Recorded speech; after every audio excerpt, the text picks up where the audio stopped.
The Project Gutenberg e-book of representação à Academia Real das Ciências sobre a reforma da ortografia. These e-books for the use of anyone anywhere in the United States and most other parts of the world at no cost and with almost no restrictions whatsoever. You make up it, give it away or reuse it under the terms of the Project Gutenberg license included with this ebook or online at www.gutenberg.org. If you are not located in the United States, you will have to check the laws of the country where you are located before using this ebook. Title: Representação à Academia Real das Ciências sobre a Reforma da Ortografia. Author: Anonymous. Release Date: October 30, 2006. E-book Jogo da Velha 19663. Language: Português. Start of the Project Gutenberg e-book Representação à Academia Real das Ciências sobre a Reforma da Ortografia. Produced by Rita Farinha and the online distributed proofreading team at http://www.pgdp.net.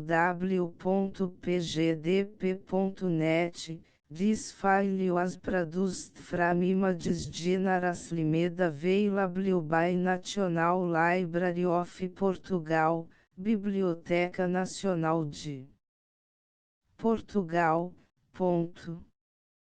Representação à Academia Real das Ciências sobre a Reforma da Ortografia. Lisboa: Imprensa Nacional 1878. Representação à Academia Real das Ciências sobre a Reforma da Ortografia. Senhores, os abaixo assinados dirigem-se à Academia Real das Ciências em cumprimento de um dever. Numa reunião pública, celebrada nesta cidade em 23 do corrente, foram encarregados de, em comissão, pedir a essa Real Academia que ocorra uma necessidade que quase só de ela pode esperar satisfação, e vem desempenhar-se do honroso encargo. Parece-lhes ocioso aduzir argumentos para justificar o pedido.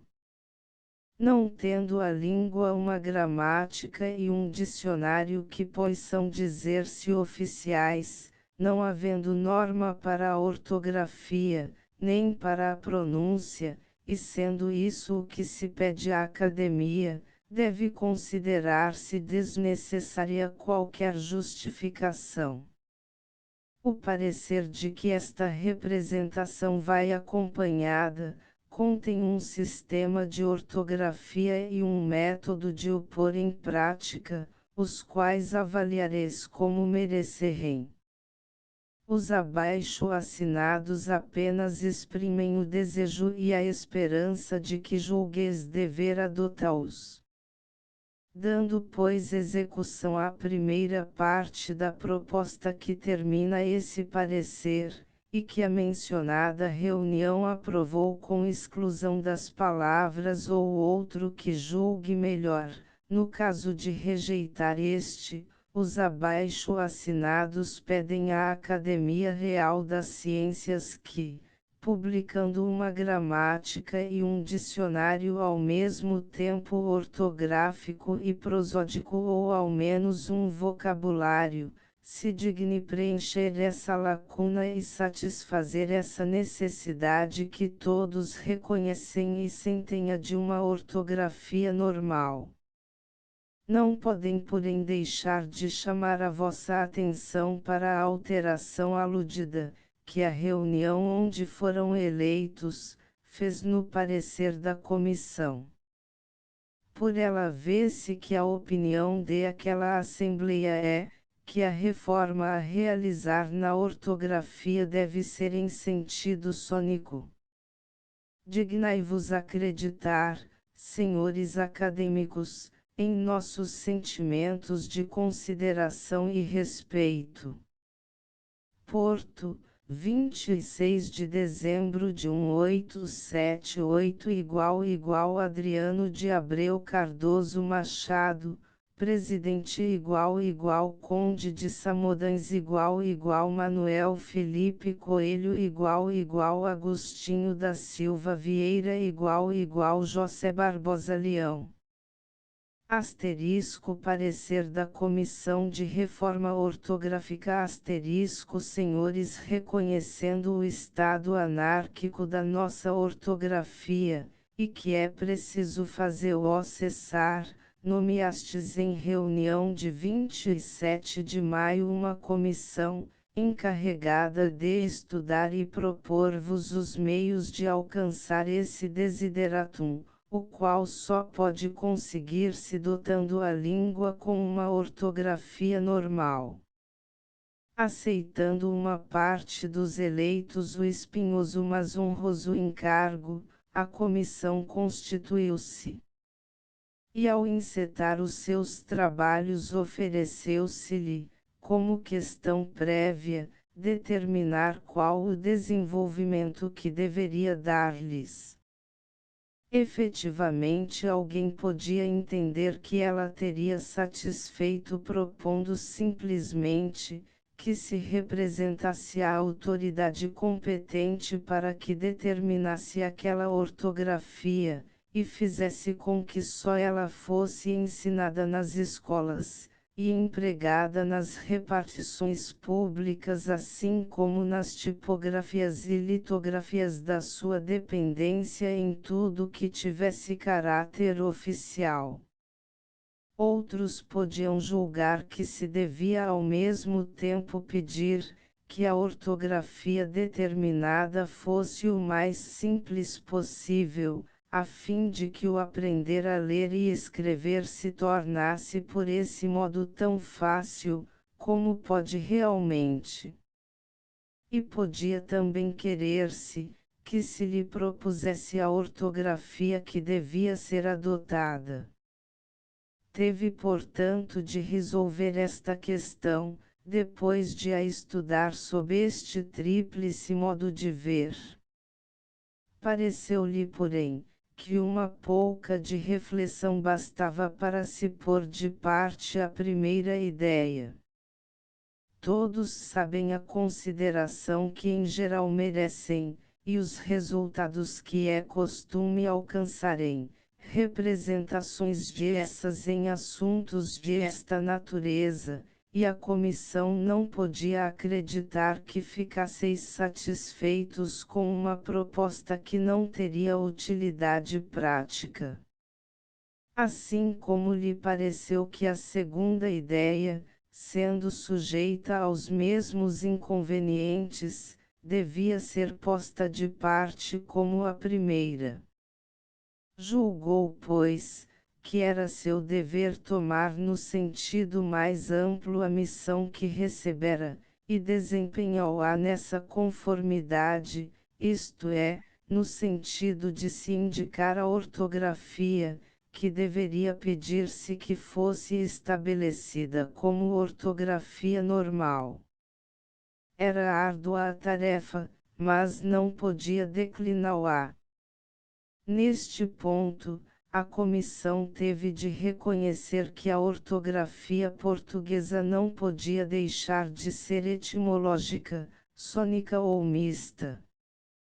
Ora, a mista é a ortografia que temos e cuja reforma se reclama geralmente, e por mais que a sistematizássemos, pareceu à comissão que não seria possível obter-se uma ortografia como deve desejar-se que tenhamos. Seriam precisas muitas regras com numerosas exceções, ficando ainda muitas coisas sem ser reguladas, de modo que o conhecimento da ortografia tornar-se-ia tão difícil de alcançar, como é o de algumas artes e ciências. Suceder-nos-ia como aos franceses, que, apesar de tantos trabalhos e tão autorizados como são os da sua academia, têm ainda uma ortografia que, em parte também pelas dificuldades peculiares da língua, se não considera digna de aquela nação culta. Restava, portanto, tomar por vez da ortografia que se propusesse, ou a etimologia ou a pronúncia. A respectiva escolha era o ponto mais grave da tarefa a cargo da comissão. Tratou por isso de esclarecer-se bem a esse respeito, e entre outras coisas, procurou conhecer o gênio da língua, além de outros meios pelo da sua história, a fim de guiar-se por ele. Veja-se, pois, que é o que sobre o assunto nos diz a história. Asterisco, asterisco, asterisco, asterisco, asterisco. A história ensina que o português primitivo, a língua do berço da monarquia, entre Douro e Minho, a que falavam os senhores e homens de armas que ajudaram Afonso Henriques a fundar este reino, era uma mistura da linguagem rude dos aborígenes, mistura também, e do latim bárbaro das legiões romanas, mistura alterada com elementos introduzidos pelos conquistadores do norte, principalmente os suevos e visigodos, e também pelos sarracenos, e alterada ainda, depois de conquistado o sul, por motivo das relações com os seus habitantes já meio árabes e outros árabes verdadeiros, e, depois de estabelecida a capital em Lisboa, por causa da colonização vinda de Marrocos e do grande número de estrangeiros que concorriam ao seu porto, particularmente os cruzados emílitos, dos quais aí ficarão, bem que mostre que predominava o elemento latino, pelo emílito que se encarnara na península o modo de ser dos romanos, por ser o latim a língua dos atos religiosos e das relações com Roma e com os outros governos da Europa, e porque os sacerdotes eram quase os únicos homens de letras no país. Assim como nos ensina que esse amálgama era apenas língua falada, porque pouco ou nada se lia e escrevia, visto que o elemento burguês apenas se fazia sentir, e os senhores só cuidavam de armas, desdenhando até o saber ler e escrever, erro de educação que durou em parte até não muito longe de nós. Pode, pois, imaginar-se o que era o português de essas épocas, e atesta o muito pouco que dele resta. Pode dizer-se que não se escrevia, e falava-se um português tão simples, quanto eram simples os homens e a vida que viviam. A história mostra que foi assim, até que no fim do século XIII Denis, esse modelo de res, criou em Lisboa as escolas gerais, começo da universidade, que depois tanto se tem ilustrado em Coimbra. Mas mostra ao mesmo tempo, que isto não fez mais que aumentar o predomínio do latim, porque para as escolas gerais e depois para a universidade vieram vários professores estrangeiros, gente muito versada no latim que era a língua dos homens de letras, e vieram também os compêndios das universidades estrangeiras que eram todos em língua latina. E as escolas que Dédines e seus sucessores estabeleceram fora dele, Erram ou de primeiras letras onde só se ensinava a ler e escrever, ou de gramática latina, sendo lá absolutamente desconhecida a gramática portuguesa, circunstâncias que somente cessaram no fim do segundo quartel do presente século.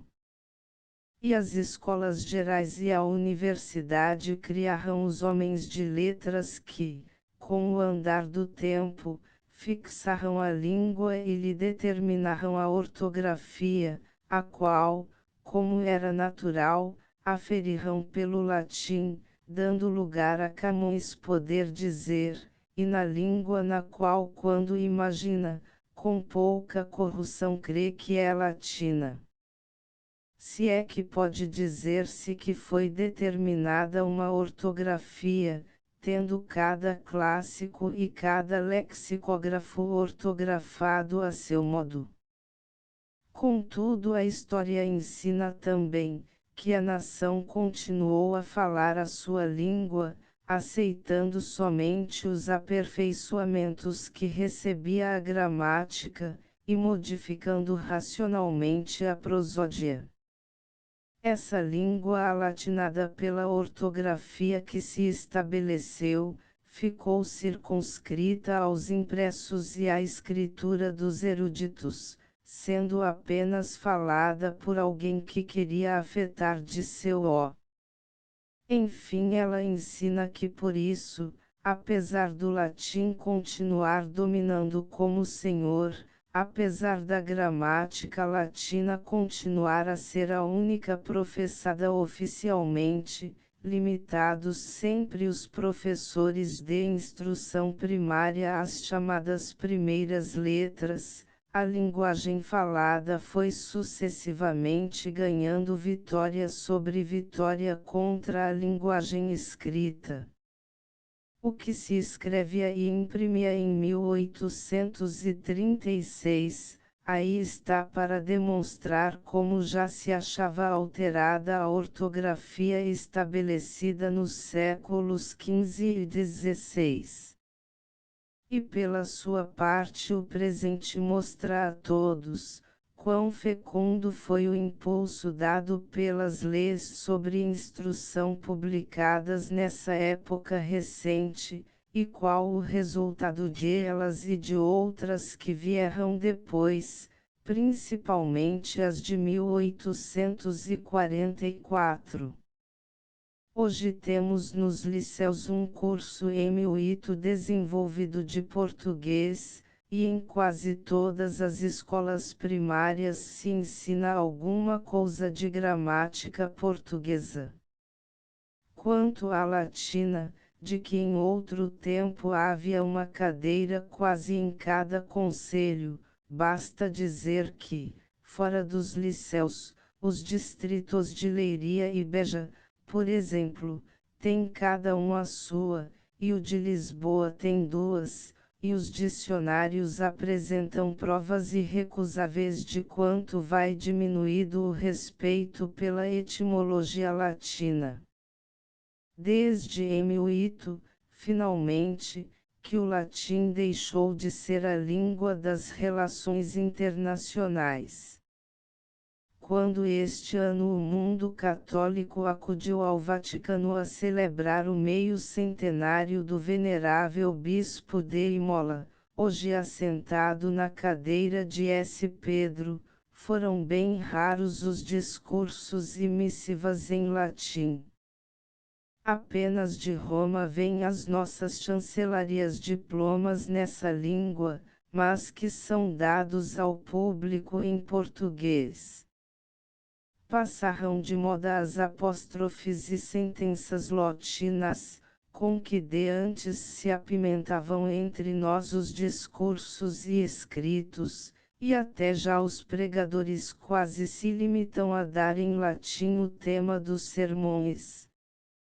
De modo que, se ele não fora a língua dos ofícios davinos e preparatório obrigado para os estudos superiores, teria já partilhado a sorte das línguas mortas, e véu-íamos em breve a par do grego, de que temos apenas 3 ou 4 cadeiras, que em muito poucos alunos frequentam, como o mostra esta cidade, onde no ano passado se matricularam 2, e este ano nenhum. Asterisco, asterisco, asterisco, asterisco, asterisco. Em vista, pois, de tudo isso que diz o passado e mostra o presente, a decisão da comissão achava-se determinada por si mesma. A influência do latim está êmil e decadente, e o português afirma nobre e desassombradamente a sua vitalidade e direito à plena emancipação. A nossa língua tem feito regularmente a sua evolução na pronúncia, constituindo-se aqui em completa independência.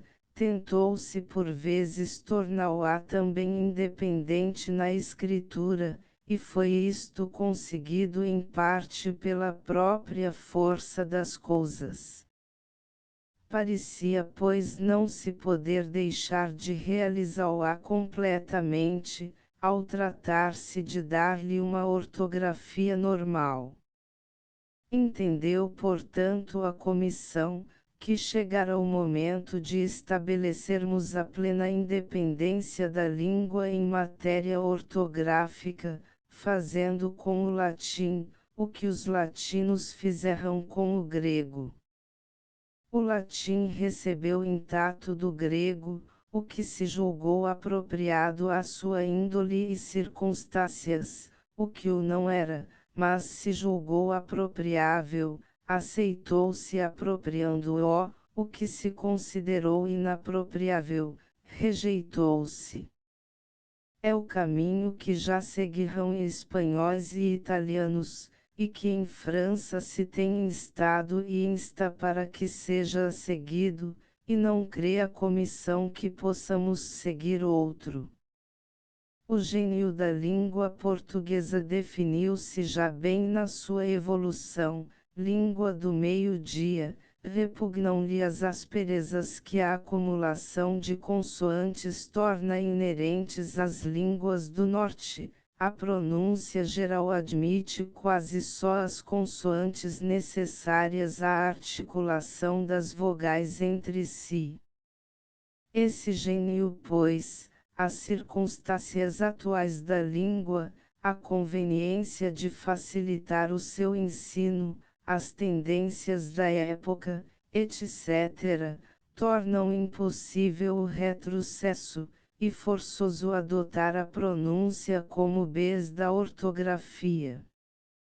Nem podia impedir a comissão, de o fazer, a pretendida incapacidade para representar esse importante papel, de que os etimologistas têm sempre acusado e continuam acusando a pronúncia, atribuindo-lhe uma extrema inconstância.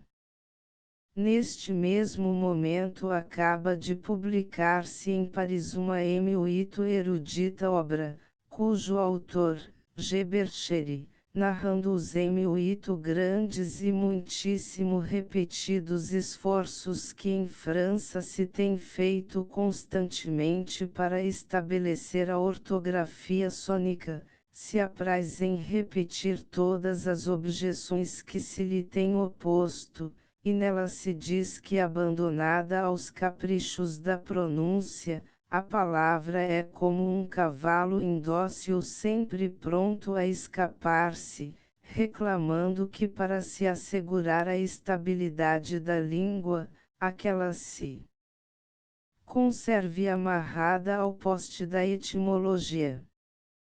A comissão considera esta objeção sem valor. A pronúncia não é imutável, mas, se nós vemos entrar a miúdo palavras novas na língua, não vemos que se mude sensivelmente a pronúncia das que nela existem. E contra a mobilidade natural da pronúncia já se mostrou com a história na mão, que não é a etimologia barreira competente. O hito mais forte barreira há de ser o dicionário, onde essa pronúncia seja determinada, assim como a ortografia, ele fixará uma e outra, ainda mais, ele concorrerá para a unificação da pronúncia, porque na escola normal se ensinará a pronúncia normal, e os professores ali habilitados irão derramá-la em todo o país. Se a academia, como assevera o autor citado, domina de tal modo aquela volúvel França, que a sua submissão é tão completa que ela faz passar por ignorante e sem educação literária todo aquele que comete uma falta contra a ortografia recomendada pelo dicionário, podemos ficar certos de que os nossos compatriotas, muito dóceis, menos vários e pouco recalcitrantes, se sujeitarão sem relutácia e cumprirão fielmente as prescrições do dicionário que lhes derem. E não valem a seu ver, mais que os outros argumentos dos etimologistas, que a comissão, como era seu dever, examinou cuidadosa e conscienciosamente, entre os quais avulta o de se ficar inabilitado, adotada a ortografia sônica, para utilizar os tesouros de saber encerrados nos livros escritos em ortografia etimológica. Com isso, exclama o mesmo autor francês, ficaria sendo uma mentira o pensamento de Pascal que a humanidade é como um homem que, subsistindo sempre, aprenderia sempre ao passo que envelhecia. Em primeiro lugar, quase todos se limitam hoje a ler as variadas publicações da atualidade. São da atualidade quase todos ou todos os livros porque se estuda nas nossas escolas de todos os graus de ensino, e os que vão consultar os velhos habitadores das bibliotecas enfadam pouco os representantes da nossa literatura. Em segundo lugar, um passo mais, no caminho já tão trilhado da transformação da língua, não nos levava tão longe do estado presente que se não pudesse fazer o que hoje se faz. Nos dicionários de agora as palavras são bem diferentes do que foram em outras eras, e os literatos nem por isso deixam de entender os livros respectivos. Do mesmo modo aconteceria depois.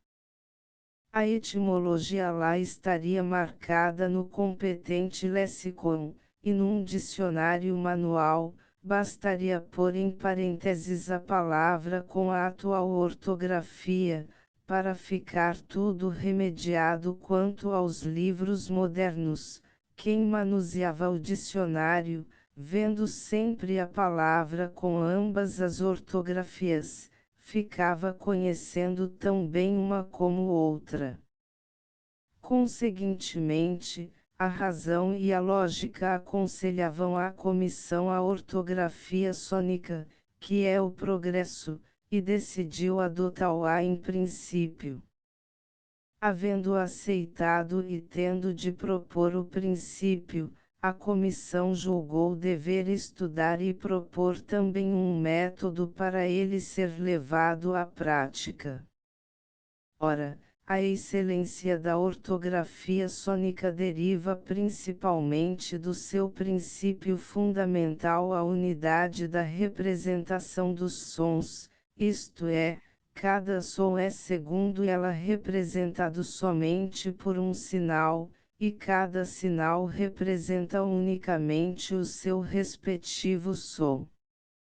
Era tal princípio, por conseguinte, um ponto de partida forçado, e para aplicá-lo, tornava-se também forçoso determinar o número de sons elementares que havia a representar, e os sinais mais próprios para essa representação. Passando pois a estudar este momentoso assunto, ela teve de decidir-se sobre a pronúncia que devia tomar por norma, e pareceu-lhe que, para este e para quaisquer outros pontos relativos à pronúncia, devia pôr de parte tanto a de aqueles que são mais ou menos analfabetos, como a dos eruditos apaixonados pelas raízes etimológicas que querem que a pronúncia se subordine à ortografia em vez de esta se subordinar àquela, e que devia aceitar como pronúncia normal a dos que leem e escrevem mais ou menos regularmente, a qual é também a da maior parte dos eruditos. E do seu estudo, assim como do exame do nosso alfabeto, concluiu o seguinte: que os elementos da nossa prosódia são 10 sons vogais simples, isto é aberto, fixado e surdo e aberto, fixado e surdo e o aberto e fixado, os quais se fazem ouvir, o afixado na primeira sílaba digamos e os outros no fim das seguintes 9 palavras, olá cova, café mercevide, ali, cipó avô, tu. O som de o surdo é igual ao breve. Que de esses sons recebem a entoação nasal 5 a aberto, e o fixados, e, o, como se vê da primeira sílaba destas 5 palavras, lança, pente, tinta, ponte, mundo. Que temos 11 ditongos ou sons vogais compostos, isto é, ai, au, ei, eu, ai, eu, oi, oi, ei, eu, oi, ou, do que dão exemplo as palavras, raiva Paulo, cordés arpel, feriu, boia, ruivo, peito feudo, boi volga. Que não haverá dúvida quanto à subjuntiva de todos estes ditongos, nem quanto à prepositiva dos primeiros 7, mas que pode havê-la quanto à dos 4 últimos, a qual a comissão entende não ser fixado para os 2 primeiros nem o fixado para os segundos, mas um som intermédio entre o som aberto e o som fixado de cada um. Que de esses ditongos recebem a entoação nasal ai, au, ei, oi, oi, como se observa por exemplo nas palavras mãe, mão, bem, põe, mui. E que, além dos elementos vogais temos 20 consoantes ou articulações, que são B, C, D, F, E, o som gutural de G, J, I, L, M, N, E, P, Q, T, V, X, I, Z, I, R, R, I, R, L, N, e o som sibilante que o S representa no fim das sílabas, o qual se aproxima muitíssimo de Z, I, articulações que se axam respectivamente na segunda sílaba das 20 palavras seguintes, sebe, tece, pode, faf, dog, hoje, fole, nome, cone, top, leque, pote, leve, peixe, 11, berre, fere, mole, ganhe, baus. 2. O que o modo de representar os sons vogais, racionalmente e em harmonia com o princípio da unidade de representação, é aquele por que vão acima designados nos exemplos, à parte as vogais acentuadas e algum sinal por meio do qual se queira notar que I, prepositiva de ei, eu, e U, prepositiva de oi ou, representam sons especiais, adotando-se, como sinal de entoação nasal, unicamente o acento nasal ou til. E que a maneira mais racional de representar os consoantes ou articulações, é também aquela por que vão designados, isto no que toca aos 15 primeiros e ao último e também ao som brando do R, pois que o som áspero de esta letra, assim como as articulações linhe, devem ter sinais próprios e únicos.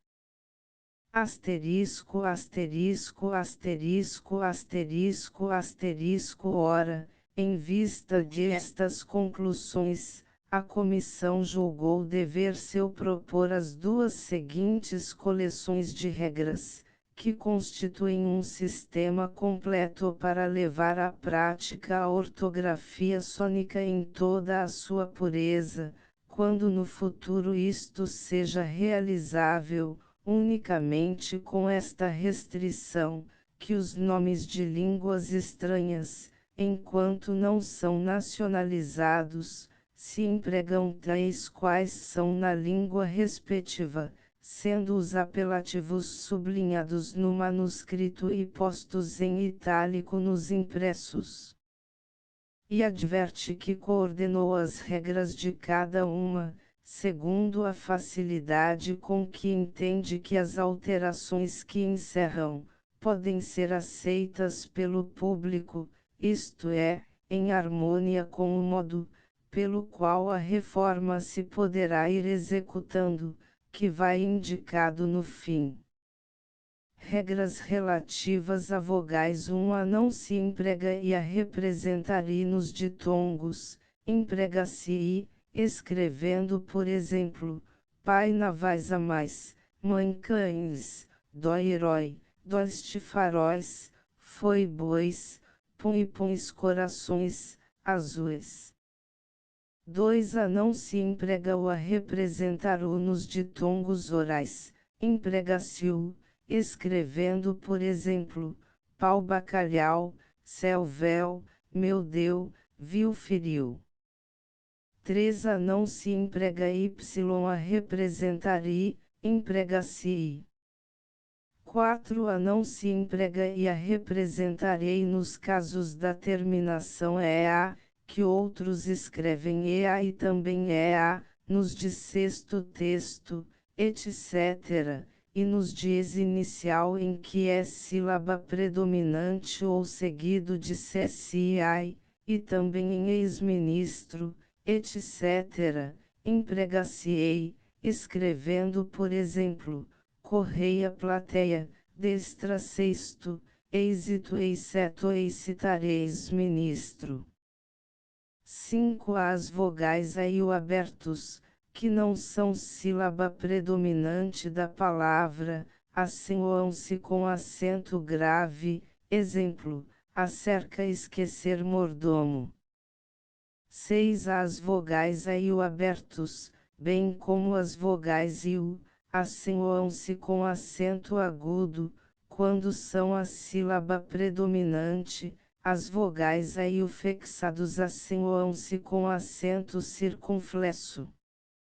Excetuam-se os casos seguintes: não se acentua a vogal em auel, exceto nas palavras esdrúxulas, e nas terminações ar ou el, em que é aberta, menos nos casos como VOPO com acento circunflexo LO fazeu a perdeus comeus, em que é fixada.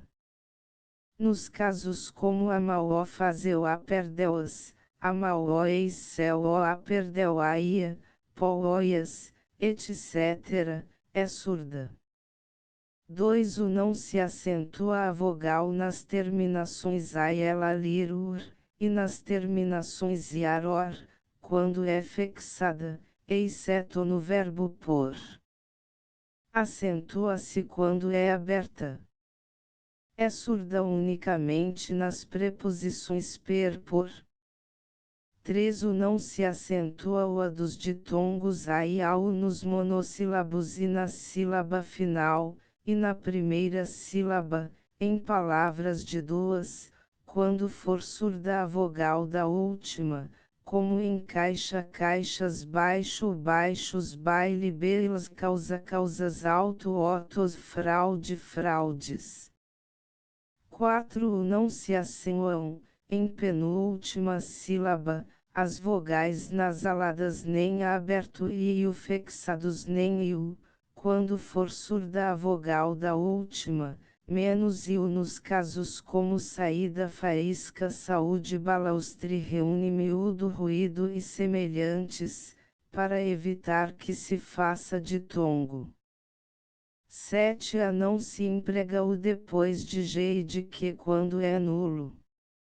8. A não se emprega e a representarei nos casos de em, como em bem-aventurado, bendito, bem posta a limar, sem saboria, tens, desdens, imagem, imagens, emprega-se em nasal. 9. A não se emprega o a representar o em ao nasal, emprega-se o, escrevendo por exemplo, mão sotão barão, amam amarram amarão. 10. A para representar os ditongos orais empregam-se caracteres próprios, formados das duas respectivas letras ligadas convenientemente. 11. A para representar os ditongos ai, au, ei, oi, ui nasais, empregam-se sinais próprios, formados das duas letras com o tio a abrangeu-as ambas. Dos ditongos ao ei haverá caráter longo e breve. O caráter longo terá um acento agudo a cortar o tio. 12. A não se emprega e a representar i, emprega-se i, escrevendo por exemplo, efeito enfermo irmida, estudo escavar, imposto exame, rédea codia óleo, passear esbofetear. 13. A não se emprega o a representar o, emprega-se o. 14. Ao som de o fixado será representado por este mesmo sinal, e criar-se-ão sinais privativos para representar aí o abertos e aí fixados. 15. A não se empregam mn como sinal de nasalidade, emprega-se somente o tio. Regras relativas a consoantes. 1. A não se dobra nenhuma consoante. 2. A não se empregam consoantes nulas, como são, o b insubstancial subtil, jab, jacó, etc. O c em acção factor, inspecção insecto, interdicção aflicto, etc. O G em augmento assignar, imigde ou inácio, etc. O H em hábito úmido, inhábil inhumano, teatro retórica, poxa para o xuxlamide, etc. O M em damno solene condemno himno somno alumno, etc. O P em psalmo recepção inscripção adopção corrupção, prescripto adoptar corruptível, etc. O S em ciência, crescer nascer, etc. O X em excepto excitar, etc. 3. A não se emprega ph a representar a articulação FE, substitui-se por F. 4. A não se emprega S a representar a articulação ZI, substitui-se por Z. 5. A não se emprega X a representar a articulação especial que S representa no fim das sílabas, como em duplex felix, misto sexto texto, excluir exposto, etc., substitui-se pelo S. 6. A não se emprega X a representar a articulação ZI, como em exame exemplo excito, etc., substitui-se por Z. 7. A não se emprega X a representar a articulação C, substitui-se por C, escrevendo por exemplo, máximo auxílio flexível, reflexão conexão, flexor, reflexo, flexura, etc. 8. A não se emprega a representar a articulação especial de que fala a regra 5. A substitui-se por S. 9. A não se emprega ch nem k representar a articulação que substitui-se por q. 10. A não se emprega g a representar a articulação de i, substitui-se por j. 11. A não se emprega ch a representar a articulação x e, substitui-se por x. 12. A não se emprega x a representar o som x, substitui-se por qc. 13. A não se empregam consoantes compostas, o EL e o NH serão substituídos, cada um por um signal próprio e único. 14. A criar-se-á um segundo caráter de R, para que cada um dos sons que esta letra representa, tenha o seu sinal privativo. 15. A não se emprega S a representar a articulação C, substitui-se por C hífen, conservando neste a cedilha antes de a U, enquanto for preciso para evitar que se pronuncie que.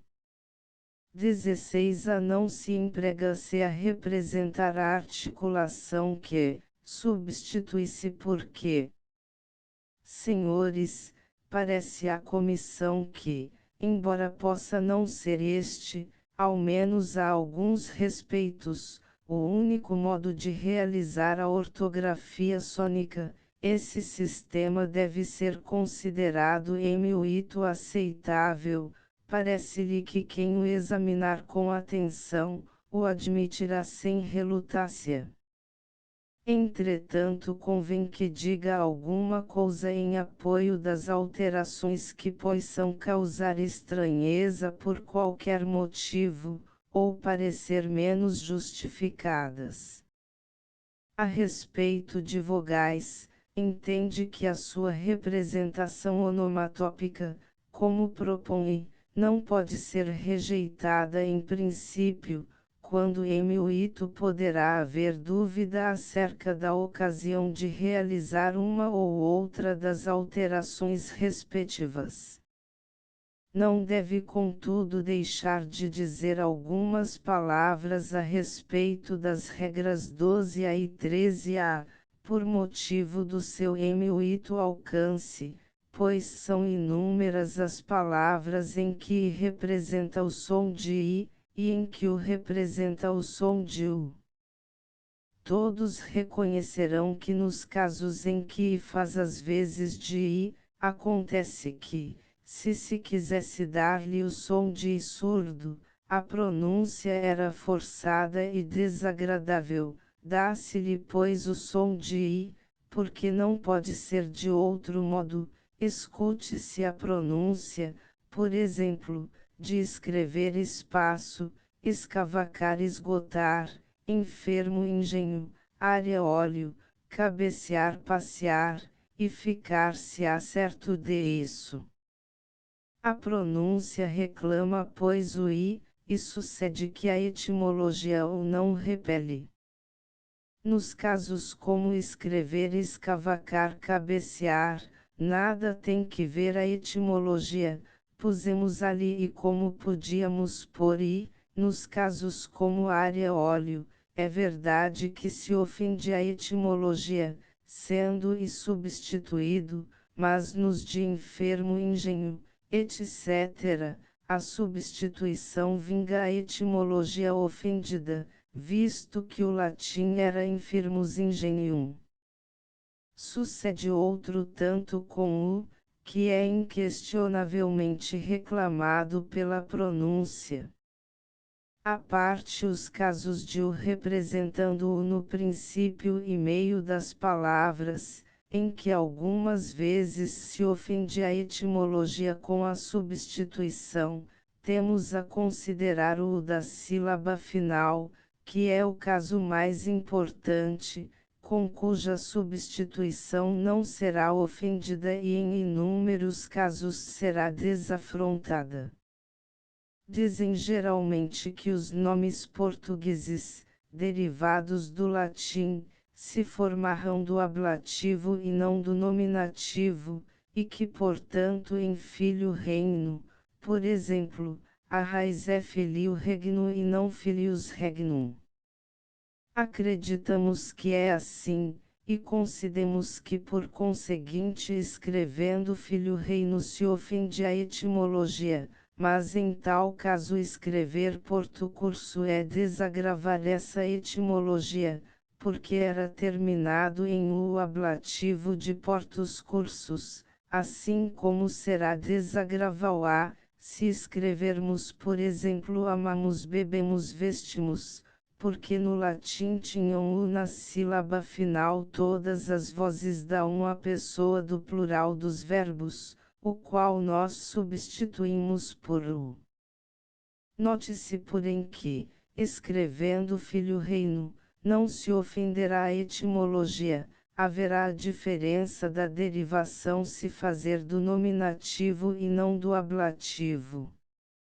Donde se conclui que a substituição do u pelo u, não será uma ofensa mas um desagravo da etimologia, ao passo que é uma homenagem à pronúncia. Segue-se pois que as duas substituições são justificadíssimas, e se a comissão propõe o seu adiamento, é só por evitar a impressão desfavorável que receia que produzissem, sobretudo pelo aparecimento muito frequente do u na sílaba final. Alguém porventura estranhará a eliminação do y. Todavia, para justificar o a basta dizer que essa letra não representava em grego o som i, mas sim um certo som de u. Se nas respectivas palavras se mudou o som representado, é racional que se mude o sinal representativo. É em verdade singular, que se chame i grego e se use como i, o que era a letra U dos gregos. Quanto à acentuação, a comissão está quase certa de que as suas indicações não serão vistas sem alguma estranheza, porque, como os latinos não usavam dos acentos, entende alguém que também os não devemos admitir. Contudo, se eles foram proscritos do latim, os gregos empregaram-nos superabundantemente. Além dos acentos havia em grego os espíritos.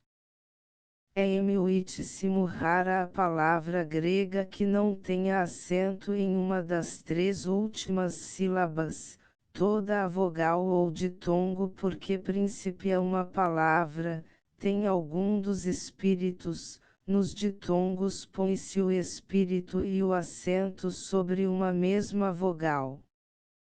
Vê-se, portanto, que os gregos acentuarão tudo e que os latinos não acentuarão nada. A comissão julga, pois, que faremos bem, se seguirmos um meio termo, acentuando tanto quanto for preciso, e por isso parece-lhe que não deve ser rejeitada a sua proposta, tanto mais que as 4 exceções poupam uma infinidade de acentos, e se facilita assim a transição para o uso dos caracteres novos propostos na regra 14A, deste modo, por meio de acentos e de regras que os dispensam, fica determinado o valor de cada vogal. E com essa inovação bem simples desaparecerá uma grande dificuldade que os estrangeiros encontram ao aprender a nossa língua, e que aos mesmos nacionais é grande embaraço para aprender, e para ler corretamente. Asterisco, asterisco, asterisco, asterisco, asterisco, enfim, Quanto ao número dos sons vogais, cumpre a comissão dizer o seguinte: admitiu o som de afixado, por entender que o A predominante antes de MNNH tem esse som segundo a pronúncia mais geral, com exceção da terminação eimas do pretérito dos verbos em ar. O som aberto que M8 lhe dão, e que ele tem antes de todas as outras consoantes, é mais eufônico e mais belo, mas usa-se menos, e a opinião dos que dizem que esta e as outras vogais, naquele caso, têm todas som nasal menos e o abertos, não parece a comissão que possa nem deva ser aceita. Não ignora que alguns usam e o abertos com entoação nasal, dizendo escondes esconde hopes hop, vendes vende sentes sente, mas entende que esta pronúncia não deve prevalecer, embora e o abertos de entoação nasal sejam menos fanhosos e portanto mais eufônicos que o fixados, porque a pronúncia contrária é a do maior número e a supressão dos dois sons nasais é uma simplificação apreciável. Sabe que há M8 quem não queira admitir o ditongo ou, dizendo que nos casos respectivos o som vogal é o de o fixado, mas não crê que seja assim, pois acha notável e óbvia diferença de som nas primeiras sílabas de coro lobo e últimas de avô passo por exemplo, e nas de couro louvo, lavou passou. No primeiro caso há som de o fixado, no segundo, de ditongo ou, M8 mais eufônico e agradável que aquele. Bem como sabe, que há quem use este ditongo em lugar do fixado nos casos como boa coroa, soa pavoa, mas julga que este uso deve rejeitar-se por não ser o geral. E sabe igualmente que se tem sustentado, que nos ditongos nasais só a prepositiva tem entoação nasal, essa ideia porém, a seu ver, é errônea. Os ditongos nasais não se formam juntando uma vogal oral a uma nasal anterior, mas sim dando entoação nasal a um ditongo oral. Assim como, a este propósito, deve notar que não desconhece certas pronúncias, sobre as quais chama a atenção para que sejam emendadas, por viciosas que são segundo crê. Por um lado alguém sustenta, que predominante, antes de leite, tem som de afixado na pronúncia geral, e se diz por exemplo canção-lhe abelha e não conselho-se-lhe abelha, o que ela não considera aceitável, bem como sustenta que em todas as sílabas não acentuadas é o afixado, exceto nas finais em que é mudo. Por outro lado, há quem troque o I fixado por EI antes de JLHNH, dizendo por exemplo igreja telha lenha em vez de dizer igreja telha lenha. A comissão não pode crer que o primeiro A de batalha, por exemplo, seja diferente do último, ou que sejam diversos os últimos A de Sáfara. E do mesmo modo, entende que não há motivo para que o I predominante, que pode ser fixado antes de todas as outras consoantes, o não possa ser antes de JLHNH em certos casos, e se pronuncie contra a pronúncia geral. E cumpre notar ainda outra pronúncia que fora bom corrigir, é a do ditongo ão nos nomes que hoje formam o plural em ões, e nas respectivas vozes dos verbos. M8 pronunciam bordão tacão timão portão amarão, etc., como se o ditongo fora ou nasalado, Ora este ditongo é muito menos eufônico e belo do que o outro, pelo que deve ser rejeitado, e assim o ditongo ão deve sempre pronunciar-se como se pronuncia em mão irmão tão cão. A propósito de isto dirá também, que pensa ter ido conforme com a pronúncia geral, considerando que em ex inicial e não representa ei senão onde é sílaba predominante como em excito, ou onde ao x se segue csi como em exceto excitar, e no caso de ex-ministro ex-deputado, etc. Provam-lhe a sua observação, as emilitas palavras onde o x já foi substituído, como isenção estranho espremer, etc., etc., e a opinião de gramáticos autorizados, que dizem que a pronúncia é exacerbar exemplo existir exórdio.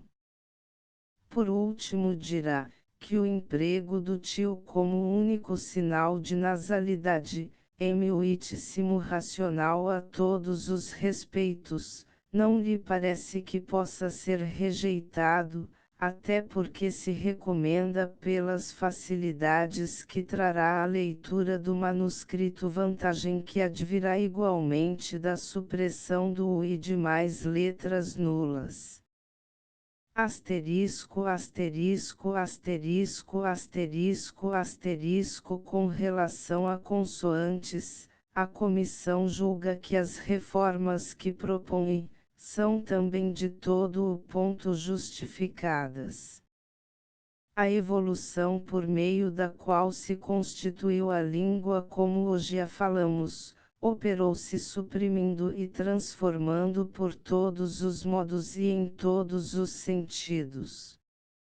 Mostra isso uma infinidade de palavras, e Batadeu tão aprovou a estes poucos exemplos, de actius ou issus cretes fabaficus lupus lutum nunquam pluvia praida quinquaratio, enjalas bubucus coquinacibalum citis os germanus mespilum miseripustula sacelum sanari vagina vidir, apoteca auricula caveula invidia quiritari infundibulum.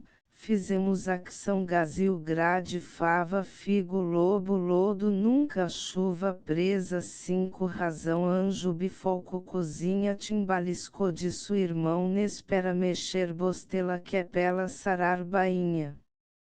Ver adega orelha gaiola inveja gritar funil. Ora, essa evolução está pela maior parte já também operada na escritura. As alterações propostas são o seu complemento, e constituirão os dois grandes progressos: a unidade da representação dos sons e a conformidade da linguagem escrita com a linguagem falada, reclamados pela necessidade de tornar fácil ao povo a aquisição da instrução que se quer que ele tenha, pois que com eles se aprenderia a ler em muitíssimo menos tempo do que hoje se gasta. E o pouco que resta fazer, está autorizado de um modo irrecusável pelo muito que se acha feito. Eilamde e sua reforma nesta parte também se não apresentará menos justificada a quem a quiser considerar nas diferentes hipóteses, como passa a mostrar-se a respeito das principais entre elas. A comissão votou unanimemente a supressão das letras nulas, e julga que com razão o fez. Tais letras são motivo de grande confusão e portanto um grande embaraço, porque todas elas, em circunstâncias idênticas, umas vezes são nulas, outras não, menos as dobradas que o são sempre, sem ser possível dar regras que satisfaçam, para indicar quando o são ou deixam de ser. e tem unicamente valor etimológico, valor esse ilusório e sem importância, porque a etimologia não fica perdida com a sua supressão, como não se perdeu a de essas numerosas centenas de palavras cujas raízes se são alteradas, enquanto que os embaraços a que dão causa são um mal muito grande e muito real e positivo. Por contemporizar com hábitos e suscetibilidades, pode aceitar-se o adiamento da supressão do nulo, visto poder dar-se regra certa que indique a sua nulidade, porque depois de que nenhuma outra razão pode motivar a sua conservação. Pois se os latinos o usavam, pronunciavam-no, como hoje o pronunciam sempre os italianos, e se os franceses, e até os espanhóis, o empregam sem o pronunciar, é por um mero capricho que não devemos seguir.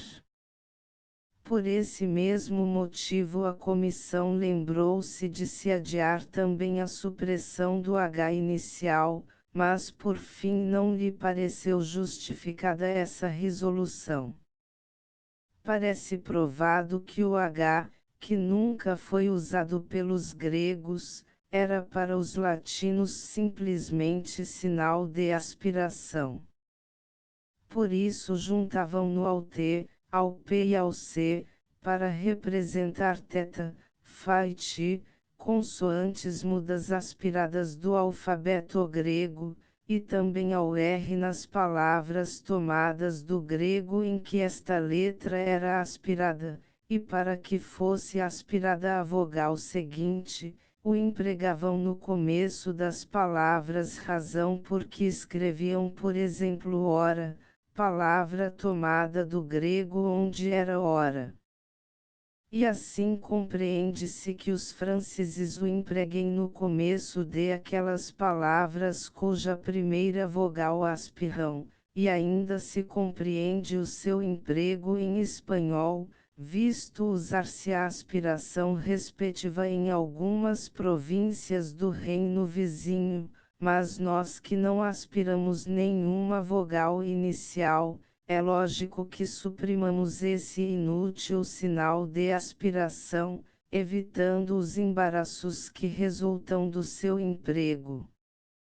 A comissão, a propósito da supressão do H no verbo haver, discutiu os inconvenientes da anfibologia produzida pelas homonímias, assim como discutiu a existência do H nas interjeições rei a O, onde parece haver quem admite a aspiração.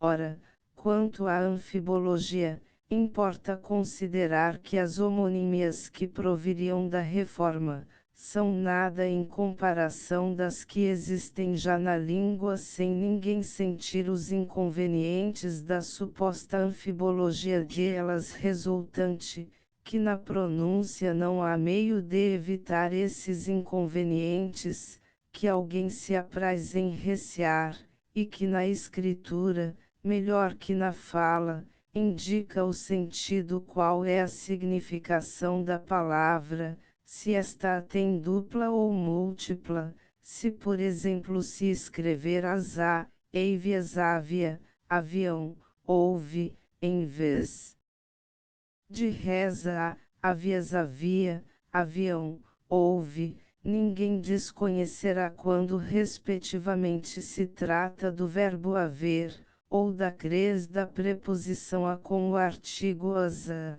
do verbo aviar e do verbo ouvir.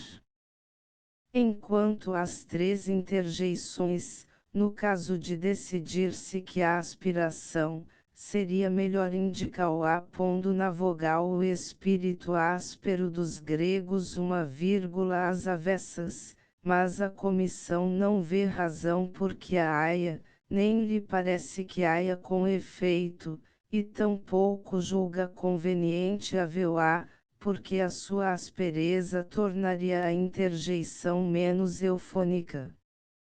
Enfim, a respeito do fato da nulidade das letras, suscitarão-se dúvidas quanto ao X e ao S no meio das palavras. Porém, um exame refletido mostra que só em pronúncia afetada se faz ouvir o som sibilante que essas letras representariam nas palavras respectivas, e que essa pronúncia é forçada e torna a palavra mais áspera, sendo por isso menos conforme ao gênio da língua. E o fato do S se não achar em documentos das primeiras eras da língua, e em livros de épocas menos remotas, de Camões, Frei Luís de Souza, J. Freire de Andrade, Padre Vieira, etc., e de não se empregar hoje mesmo em várias de aquelas palavras, é prova de que essa letra tem sido e é nula na pronúncia geral. No que toca à substituição de letras a fim de se chegar à unidade de representação das consoantes, cumpre à comissão notar que, sendo ela reclamada pelo princípio fundamental da ortografia sônica, é ao mesmo tempo exigida pela necessidade de remover os obstáculos que a representação múltipla oferece aos que aprendem o português. Os dois sons de C de G e de R, os 3 de S e os 5 de X, são um martírio para professores e alunos de instrução primária. E não há razão para que continuemos a suportar essas dificuldades. Com efeito, tendo o J que é sinal onomatópico da articulação de EI, porque não havemos de empregar sempre esse sinal a representar esta articulação. Tendo da mesma sorte o Z, sinal onomatópico de ZI, não diz também a razão que representemos sempre esta articulação por aquele sinal. Dando nós ao seu um nome que é onomatópico da articulação C, e empregando-o só por exceção a representar o A, ao passo que o empregamos a representar a articulação que no maior número dos casos tendo também para esta um sinal onomatópico, não haverá nisto um duplo absurdo. E a anomalia dos 5 sons do X é também injustificável. Os gregos tinham esta letra, a que atribuíam uma só representação, os latinos adotaram-na, e representavam com ela a mesma articulação que os gregos. Por isso a comissão entende que deveremos empregá-la unicamente a representar a articulação da qual é para nós sinal onomatópico, nos demais valores deve ser substituída pelos respectivos sinais. E o mesmo julga a respeito do C, assim como julga que a boa razão manda que S fique representando somente o seu som sibilante, que hoje representa talvez 99 vezes sobre 100. A todas estas substituições só se pode objetar com a razão etimológica, mas ela não resiste a um exame refletido. A comissão aprecia a etimologia no que vale, não pode porém esquecer o que reclamam outras considerações, à frente das quais está a incalculável vantagem das extraordinárias facilidades que de aquelas substituições advirão a quem aprende o português. Eilam de isso a etimologia não fica perdida, e como já foi indicado, o que se tem a fazer, é nada em comparação do que já se fez. Olhe-se para a série de exemplos das alterações operadas, que acima se apresentou, e ficar-se-á convencido de que as substituições que se propõe e é preciso realizar, são uma simples imitação.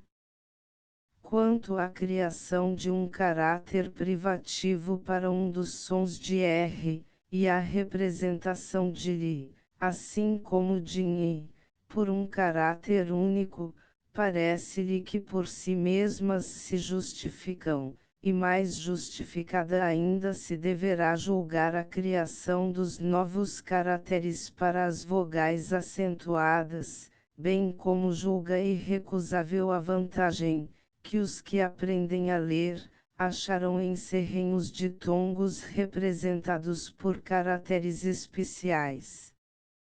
E do mesmo modo lhe parece, que dispensa justificação a eliminação do pH, assim como a do CH em qualquer das suas duas representações, onde nada justifica o seu emprego, atentos os embaraços que ele produz.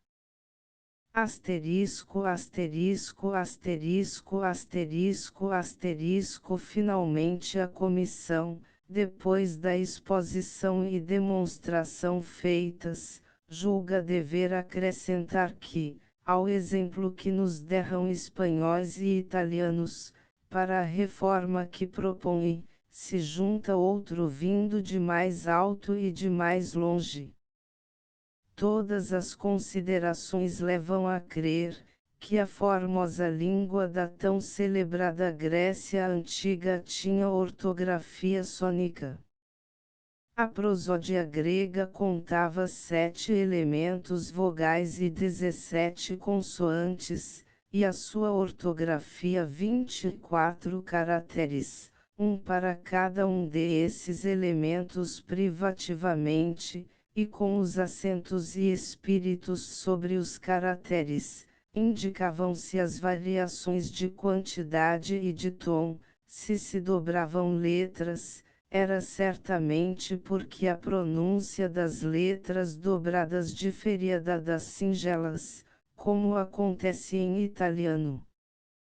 Nem outra coisa se devia esperar de essa tão douta nação, por isso que a unidade de representação dos sons era consequência lógica da substituição da escritura simbólica pela escritura alfabética, razão esta pela qual pode bem aceitar-se a opinião de aqueles que pensam, que tinha também ortografia sônica o sânscrito, o qual tanto está chamando a atenção dos filólogos. Espera, pois, que se lhe não leve a mal ter-se também inspirado em exemplo semelhante. Asterisco, asterisco, asterisco, asterisco, asterisco. Senhores, pelo que se deixa dito, parece manifesto que a ortografia sônica nos é imposta por todas as considerações, ao tratar-se de dotar a língua com uma ortografia normal. Mas, se à comissão isto parece fora de toda a dúvida, ela, como está já indicado e deixa compreender ao próprio plano acima transcrito, reconhece ao mesmo tempo que a sua execução não pode ser operada imediatamente por completo. O hábito é uma segunda natureza, cujas leis é preciso respeitar, adquire-se pouco a pouco, e é muito difícil perder-se de golpe. O respeito, pois, pelos hábitos, torna indispensável levar a reforma à prática passo a passo, mas a comissão entende que o primeiro passo pode ser largo. E determinar esse passo foi ponto difícil da sua tarefa, porque não queria ficar atrás do possível, mas também não queria ir além do realizável sem repugnância, querendo sobretudo não deixar de remover, quanto ser pudesse, as dificuldades que a ortografia usual opõe ao adiantamento dos alunos de instrução primária, e facilitar assim, o mais possível, aos portugueses aprender a ler e escrever, e aos estrangeiros aprender a língua portuguesa. Ora, depois de maduro exame, a comissão está convencida de que o primeiro passo a dar no caminho da reforma pode consistir na execução das reformas parciais que encerra o primeiro dos 3 seguintes grupos de regras, e que 2 passos mais, consistindo cada um na execução das reformas de um e de outro dos 2 grupos restantes, podiam levar a obra a cabo. O grupo as primeiras 6 regras relativas a vogais. As primeiras 12 regras relativas a consoantes. As seguintes regras de caráter provisório, a quando o, precedido de G ou de Q e seguido de I ou de I, se pronuncia, põe-se-lhe o trema, o. 2. A articulação que é representada por C antes de consoante, antes de A, de U, e de U seguido de consoante, e antes do ditongo UI. Na representação de que se virão a aparecer 2 CC, mas ambos têm valor. 3. Dobra-se o R, sempre que entre vogais representa o seu som áspero. 4. Dobra-se o S entre vogais, enquanto for preciso para evitar que se pronuncie ZI. 2. O grupo as regras de N 7 a 12 inclusive, relativas a vogais. As regras N 13 e 14, relativas a consoantes. 3. O grupo as restantes 3 regras relativas a vogais. As restantes 2 regras relativas a consoantes.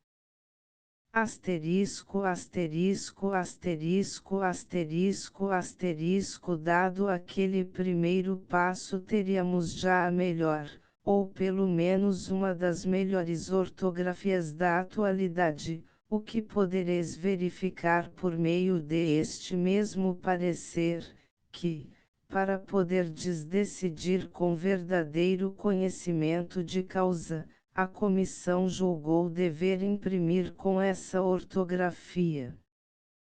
Dado que seja este último, poderíamos dizer que tínhamos uma ortografia perfeita, quanto à perfeição é possível em coisas humanas. Mas tal reforma é um cometimento muito difícil. Só pode abalançar-se a ele, confiando no resultado, quem tenha para isso a autoridade moral suficiente, como é a Academia das Ciências, a não ser que a imprensa periódica empreende-se a sua execução. Por isso a comissão entende ter se desempenhado da missão que lhe incumbistes, e ter cumprido conscienciosamente o seu dever, propondo-vos, senhores, o que se represente à Academia Real das Ciências, pedindo que ela adote a língua com uma ortografia normal, adotando o sistema proposto, ou outro que julgue melhor, no caso de rejeitar este, e que publique uma gramática, e bem assim o vocabulário competente se não publicar em breve o dicionário. 2. O que se nomeie uma comissão, a qual redija e dirija a representação à Academia, e empregue os meios diretos e indiretos ao seu alcance para que esta a tome em consideração como merece.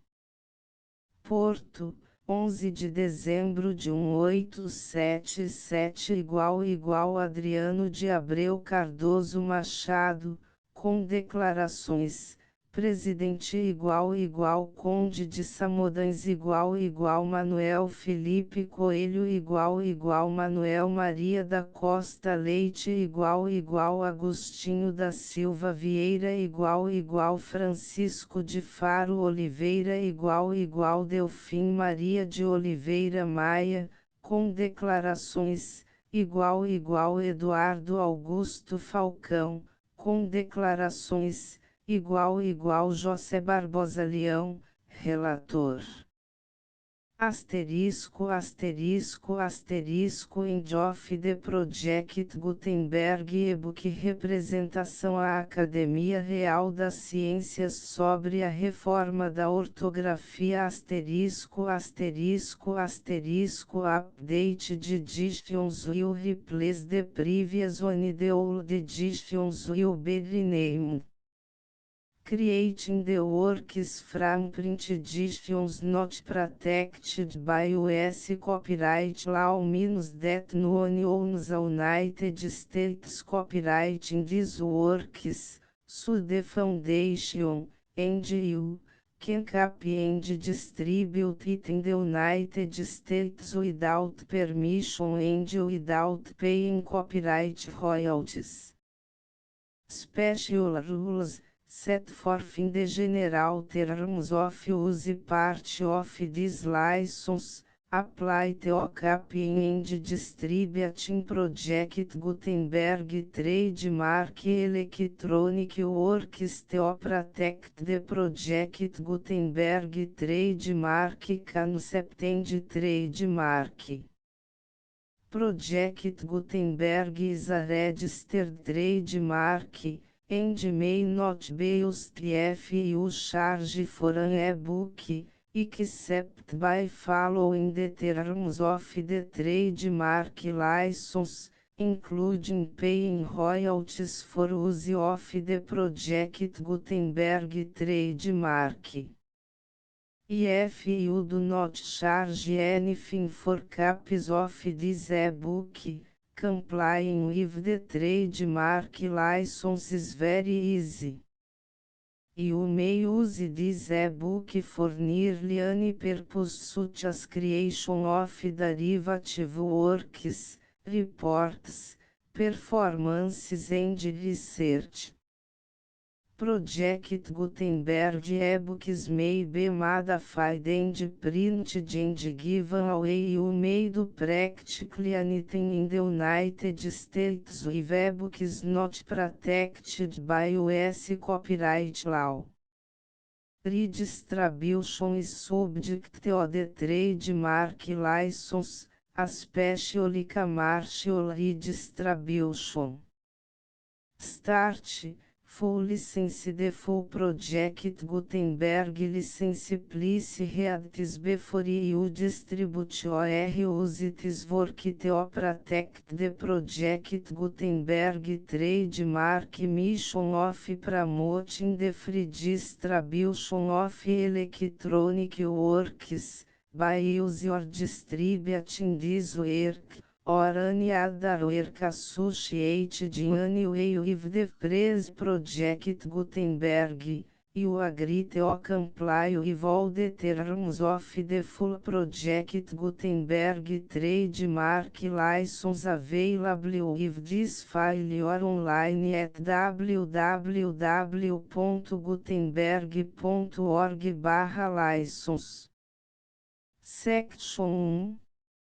General Terms of Use and Redistributing Project Gutenberg Trademark Electronic Works 1. By reading or use any part of this Project Gutenberg Trademark Electronic Work, you indicate that you have read, understand, agree to and accept all the terms of this license and intellectual property, trademark/copyright, agreement.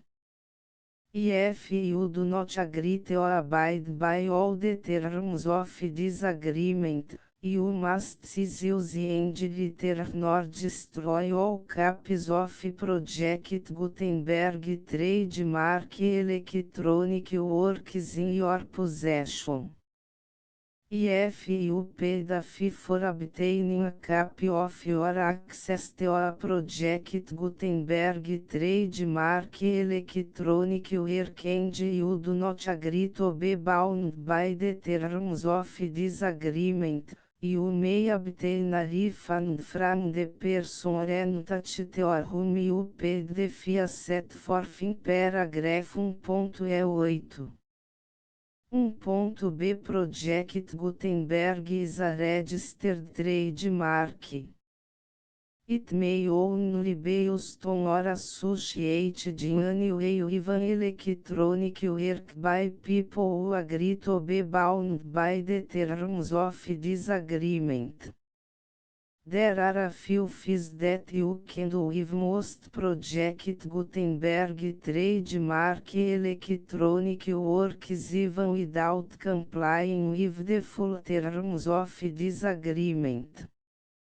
See paragraph 1.c below.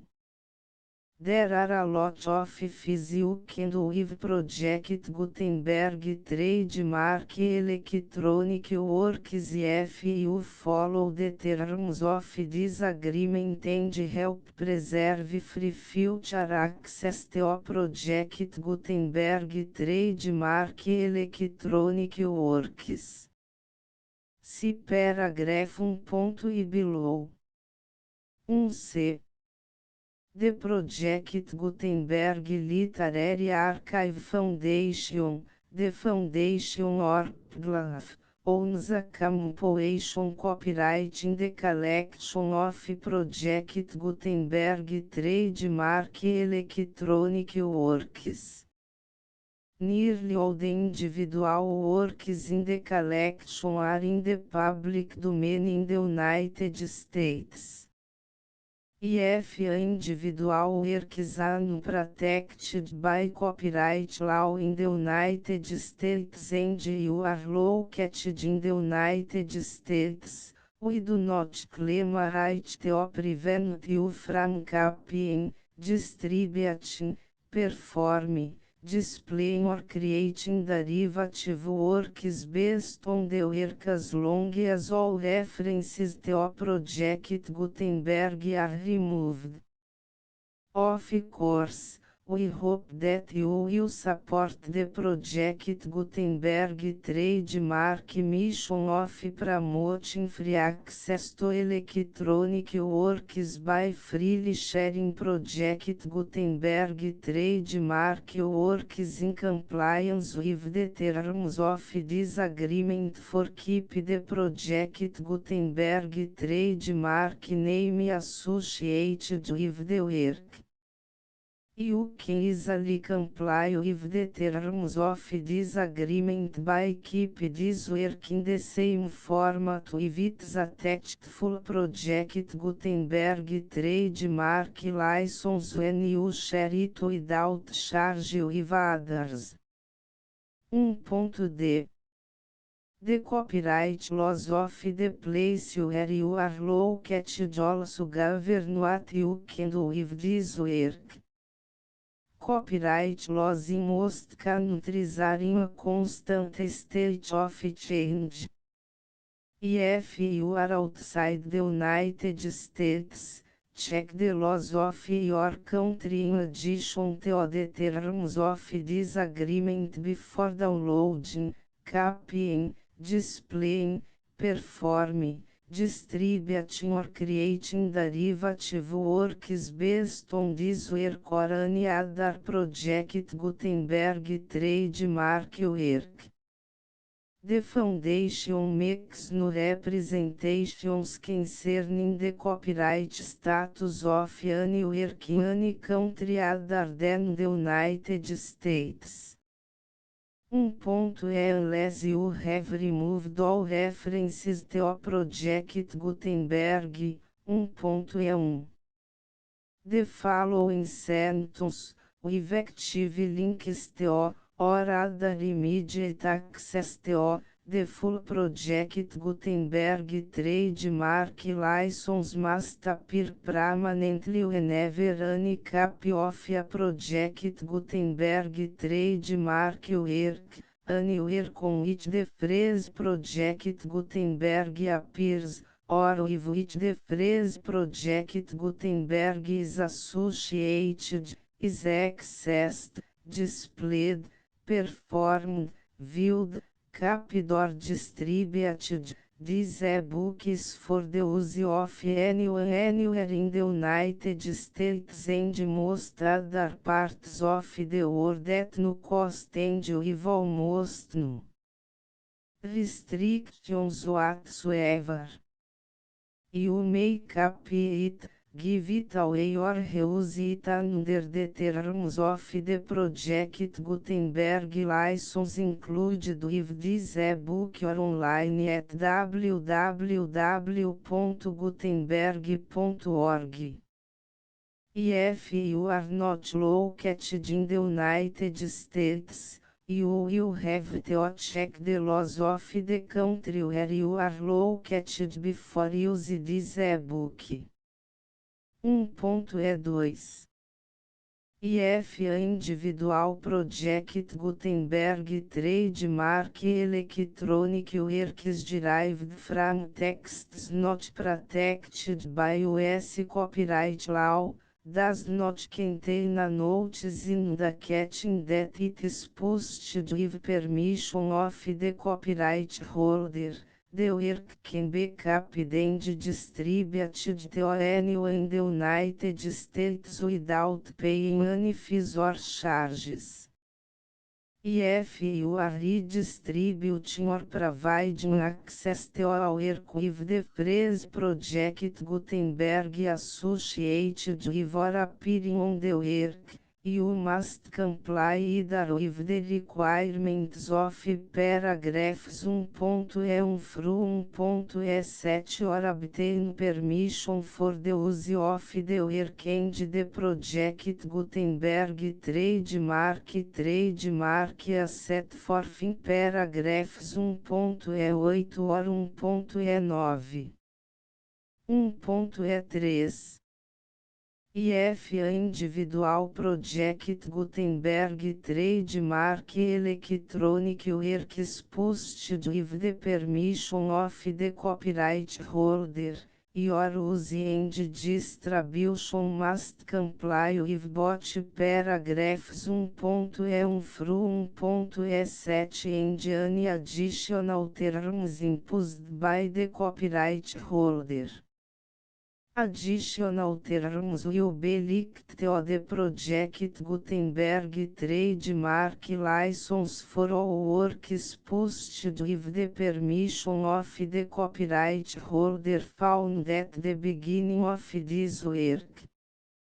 1.E4 Do not unrecord, detach or remove the full Project Gutenberg trademark license terms from this work, or any files containing a part of this work or any other work associated with Project Gutenberg trademark.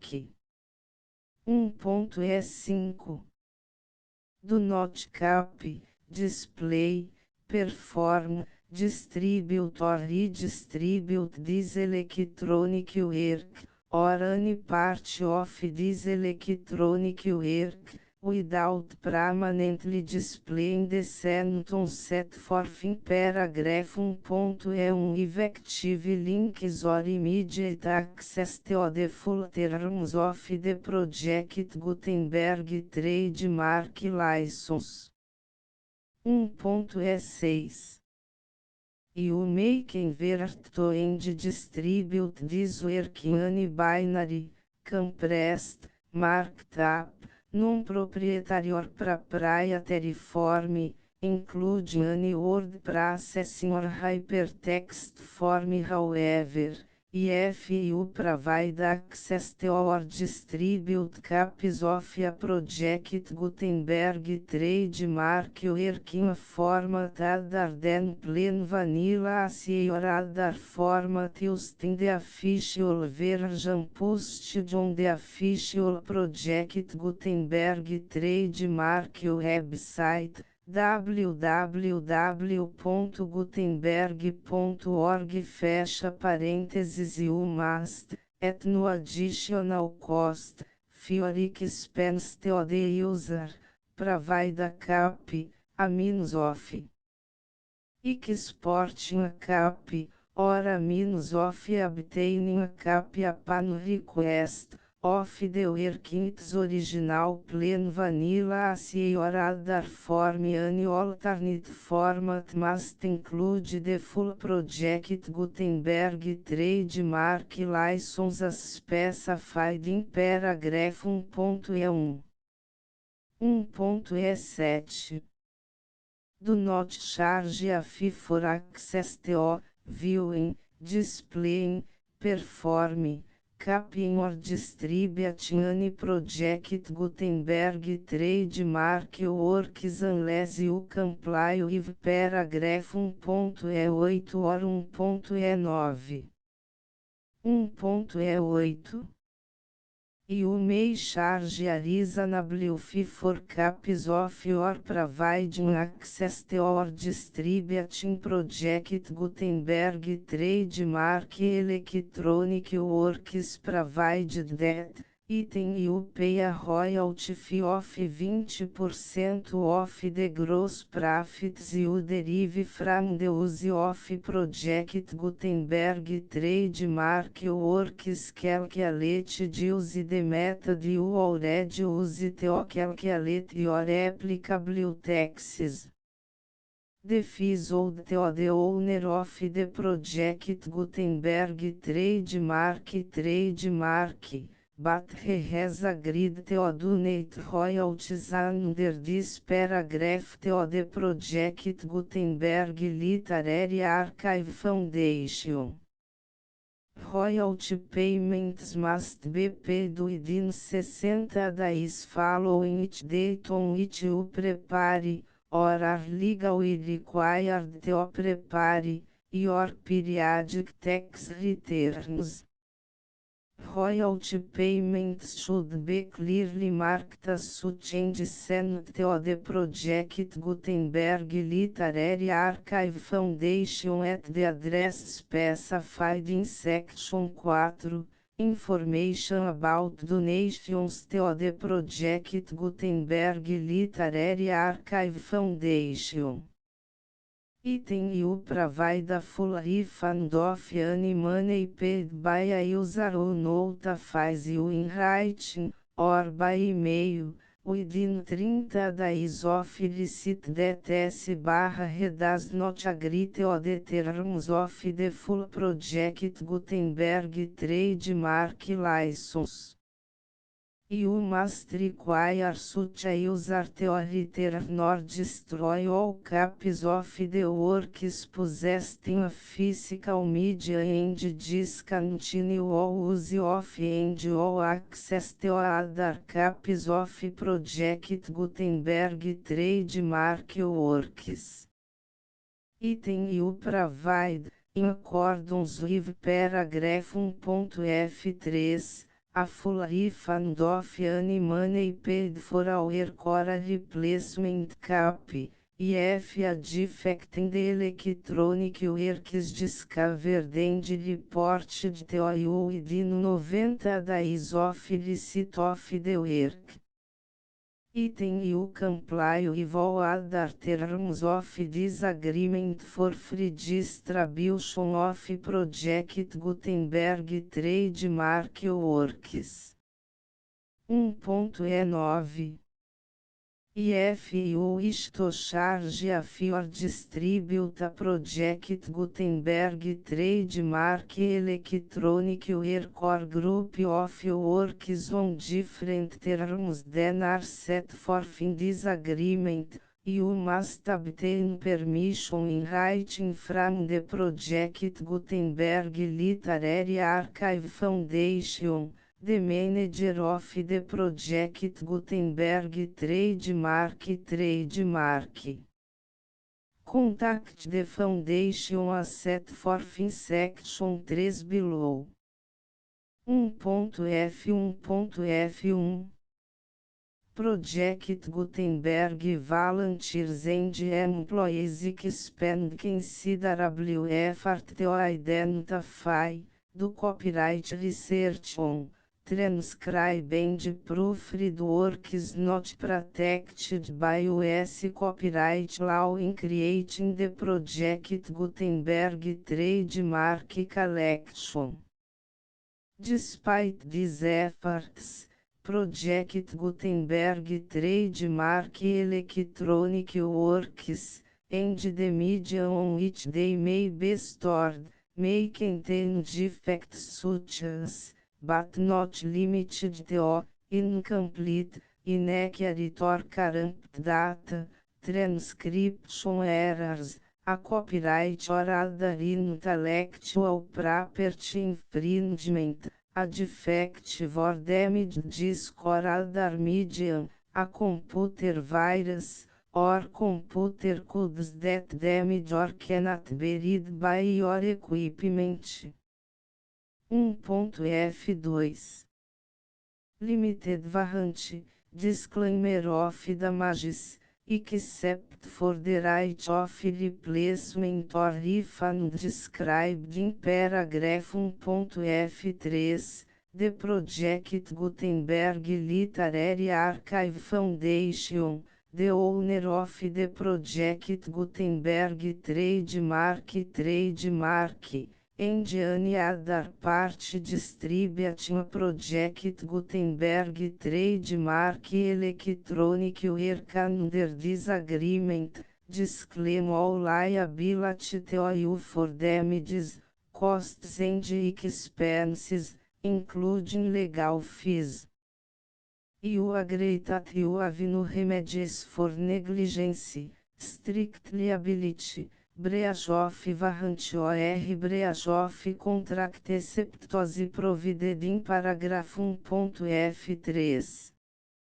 You agree that the foundation, the trademark owner, and any distributor under this agreement will not be liable to you for actual, direct, indirect, consequential, punitive or incidental damages even if you give notice of the possibility of such damage.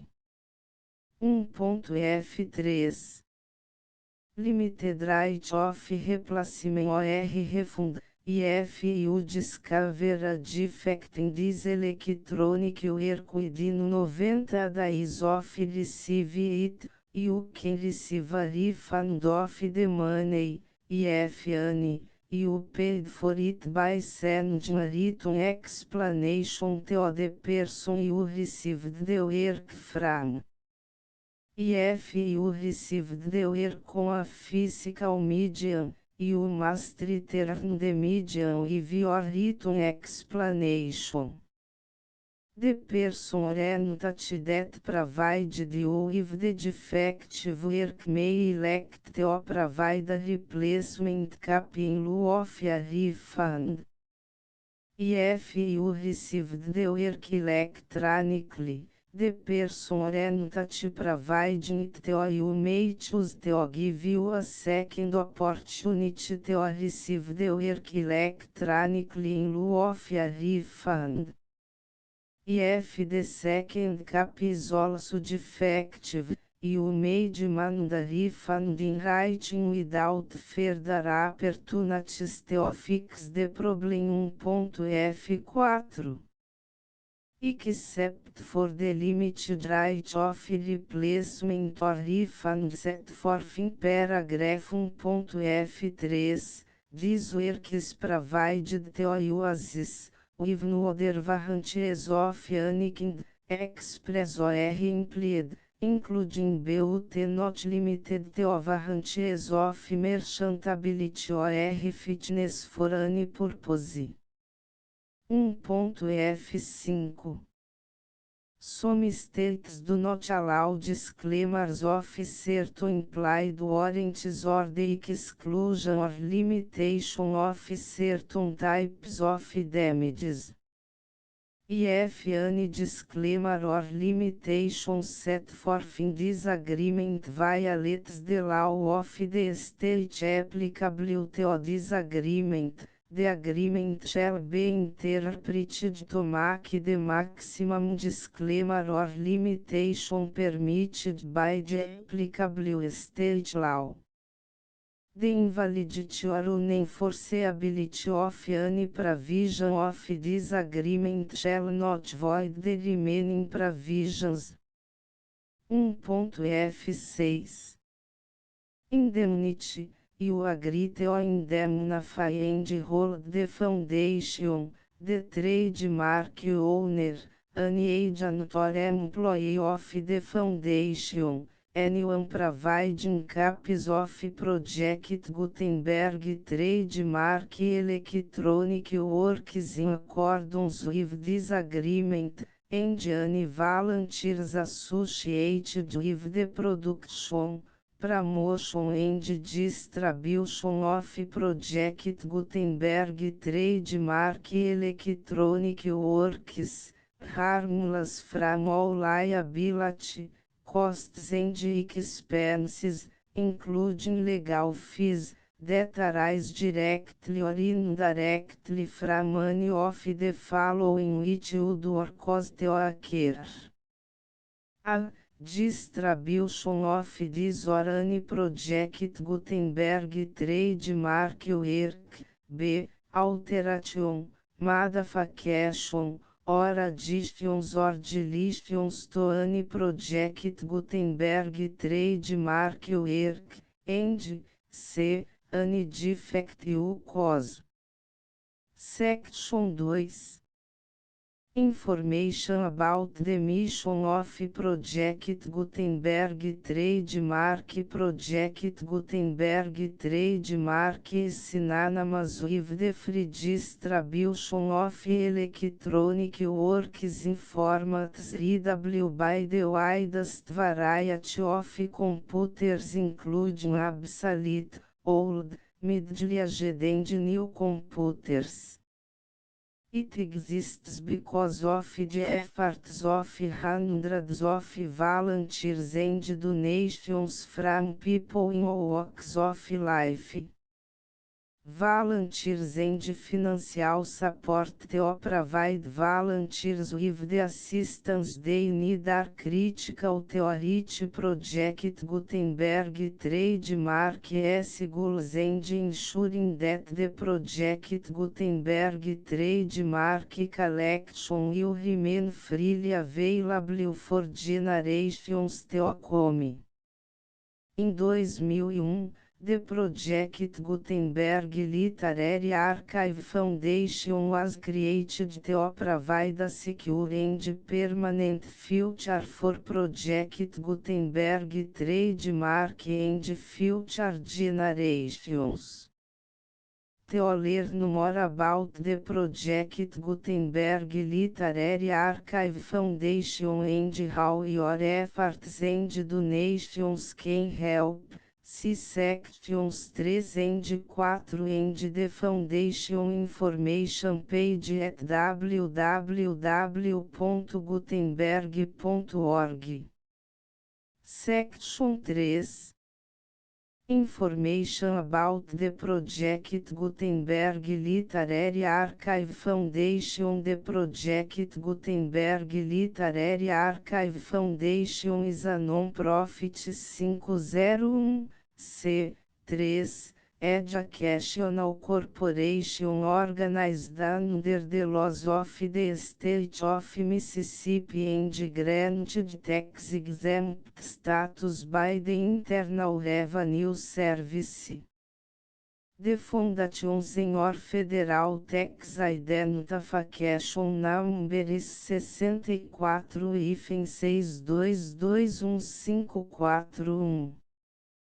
Contributions to the Project Gutenberg Literary Archive Foundation are tax deductible to the full extent permitted by US federal laws and your state's laws.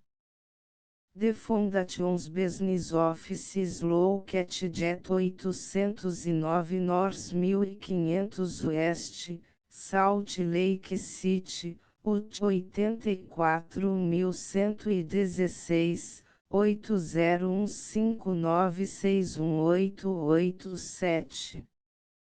E-mail contact links and up-to-date contact information can be found at the Foundation's website and official page at www.gutenberg.org/contact section 4.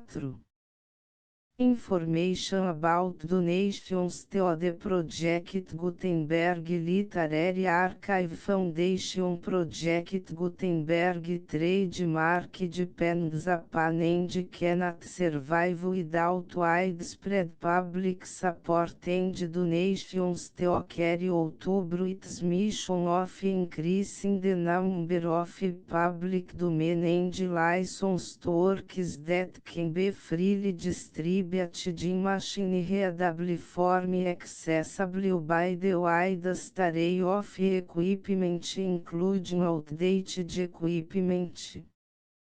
Many small donations, $1 to cifrão 5,000, are particularly important to maintaining tax-exempt status with the IRS. The Foundation is committed to complying with the laws regulating charities and charitable donations in all 50 states of the United States. Compliance requirements are not uniform and it takes a considerable effort, much paperwork and many fees to meet and keep up with these requirements. We do not solicit donations in locations where we have not received written confirmation of compliance. To send donations or determine the status of compliance for any particular state, visit www.gutenberg.org/donate. While we cannot and do not solicit contributions from states where we have not met the solicitation requirements, we know of no prohibition against accepting unsolicited donations from donors in such states who approach us with offers to donate. International donations are gratefully accepted, but we cannot make any statements concerning tax treatment of donations received from outside the United States. US laws alone swamp our small staff. Please check the Project Gutenberg web pages for current donation methods and addresses. Donations are accepted in a number of other ways including checks, online payments and credit card donations. To donate, please visit www.gutenberg.org/donate. Section 5. General Information about Project Gutenberg Trademark Electronic Works. Professor Michael S. Hart was the originator of the Project Gutenberg trademark concept of a library of electronic works that could be freely shared with anyone. For 40 years, Reproduced and distributed project Gutenberg trademark ebooks with only a loose network of volunteer support.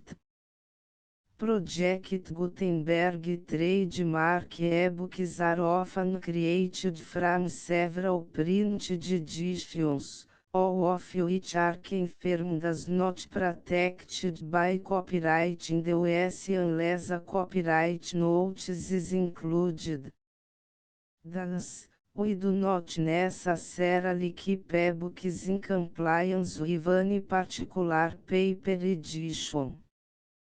Most people start at our website, which has the main page search facility, www.gutenberg.org. This website includes information about Project Gutenberg trademark, including how to make donations to the Project Gutenberg Literary Archive Foundation, how to help produce our new ebooks, and how to subscribe to our email newsletter to hear about new ebooks. Representação à Academia Real das Ciências sobre a reforma da ortografia. Representação à Academia Real das Ciências sobre a reforma da ortografia. The Full Project Gutenberg License.